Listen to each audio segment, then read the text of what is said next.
Yun mga kabiker, magandang hapon sa inyo mga kabiker at purihin ang Panginoon. At sa biyaya ng Panginoon, tapos na rin yung bagyo sa amin. Ako'y nagpapasalamat sa Panginoon dahil safe tayo, no? So ngayong hapon mga kabiker, meron lang tayong sasagutin na napaka-importanting bagay patungkol sa mga motor. Yung overhaul, no? So meron kasing kabiker natin na nag-comment at ito yung tinatanong niya. Comment ni Mark John Policarpio. Kabiker, totoo ba na kapag na-overhaul na ang motor hindi siya tatagal sa long ride? So bago natin sagutin yan, so yun mga kabiker, hindi na ba talaga tatagal sa long ride yung na-overhaul na motor? Actually mga kabiker, sa mga hindi pa nakakaalam, ano ba talaga yung overhaul? No? So tingnan natin yung definition niya.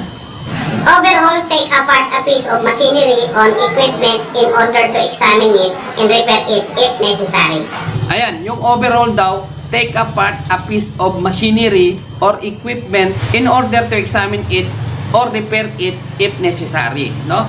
So, itinay-take apart daw. Ano ba yung take apart? Pinaghihiwalay, no? Ibig sabihin, yung mga machinery, yung mga makina, tulad nito nasa display natin ngayon, kailangan iti-take apart yan. Kailangan buksan para ma-examine kung merong mga sira at i-repair kung kinakailangan. Yun yung overhaul. So, kailan ba ginagawa yung overhaul? No? Ang overhaul mga kabiker, ginagawa lang ito sa motor kung meron siyang major problem. Kaya nga, take apart. Kailangan buksan. Kasi nga, merong major problem dun sa pinakaloob ng makina. Like sa mga sigunyal, sa transmission. Kaya, tinetake apart yan. Kailangan biyakin.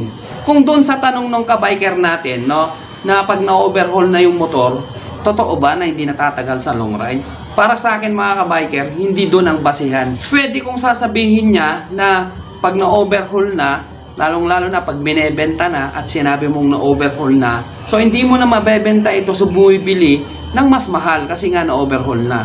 Pwede yun. No? Halimbawa, para mas maliwanag sa inyo, meron akong binibiling motor. Tinanong ko, napaba na ba yung makina nito? O na-overhaul na ba? Pag sinabi niyang nababa na or na-overhaul na, syempre, ililiit na yung price niya. Hindi na dun sa ine-expect kong price niya. Kasi hindi ko naman alam kung ano yung pinaggagawa sa loob, kung ano yung mga pinalitan, kung kinahoy na yung original at pinalitan ng hindi original. No? Doon ako bumabase. Pero kung sasabihin natin na pag na-overhaul na isang motor at hindi natatagal sa long rides, para sa akin hindi. No? Depende yan sa nag-overhaul. Kung maayos yung pagka-overhaul, maganda yung pagkaka-overhaul.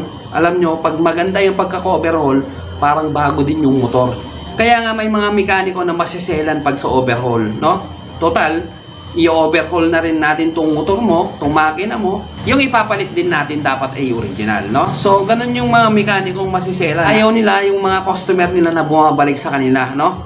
Depende yan, no? Kung wala namang budget, magandang usapan, mga class A lang. So, kung usapan natin makina, o overhaul man yan, no? Nakakatakot pakinggan pag overhaul na.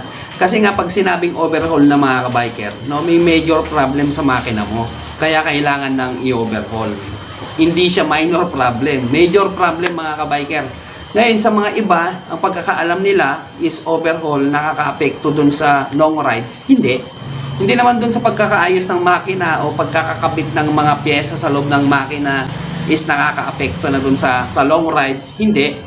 Para sa akin ang nakaka-apekto sa mga long rides, no, is doon sa pagkaka-adjust ng valve clearance at doon sa pagkukombinasyon ng sprocket, no? Kasi nga doon sa performance tinitingnan yan.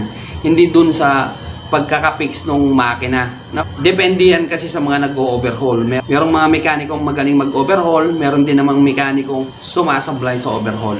Siguro nga kung masasabi natin na nakaka-apekto sa long rides, yung mali-maling paglalagay ng mga pyesa, no? Na hindi naman pwede pinilit, no? Na bago tuloy yung performance ng motor. Kaya nga may mga mekaniko din na nagko-convert ng makina, no, na kung nagpapalit-palit ng transmission, meron naman yung nagtatagumpay, meron din naman yung sumasablay. Halimbawa sa transmission, magdadagdag tayo ng speed, gagawin nating 5 speed, 6 speed. Nakadesign lang sa 4 speed. Depende rin sa conversion yon. Kung magaling mag-convert yung mekaniko, maganda yung kalalabasan. Pwede doon. Pero kung sasabihin natin in-overhaul lang, nagpalit ng mga major problem sa loob, maapektuhan sa long ride, para sa akin hindi. No? Kasi nga nagpalit lang naman ng pyesa sa loob eh.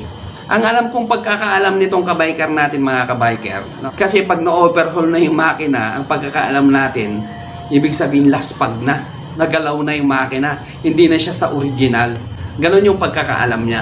Kaya nga depende yan sa gumagawa or nag-o-overhaul ng makina. Di ba minsan pag nagpapa-adjust tayo ng valve clearance, nababago yung performance ng takbo ng motor natin, di ba? So, yun yung mga nakaka-apekto doon sa long rides. At minsan nag-try tayo ng ibang kombinasyon sa sprocket natin, nabago yung performance niya, hindi na rin tumatagal sa long rides. Pwede yun. Pero doon sa overhaul mga kabiker, malabo.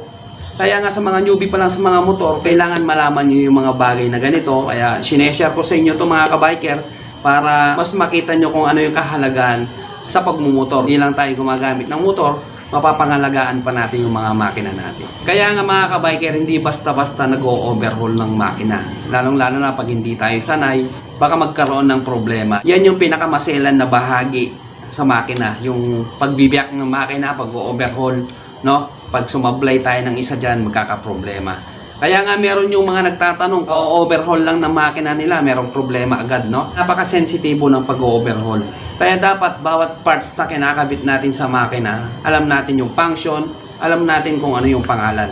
Importante yun. Kaya nga marami sa atin na takot magbiyak ng makina, lalong-lalo na pag hindi sanay. So, napakasimple lang yung video natin mga kabiker, napakaikli lang. I hope na meron kayong natutunan at meron kayong nakuhang idea. At kung bago lang kayo sa aking channel, hindi lang ito yung mga video natin. Search nyo lang sa ating channel, Chris Custom Cycle. Napakarami nating tutorial about sa motorcycle. So, try nyo lang check, baka masumpungan nyo yung sagot dun sa problema ng mga motor nyo.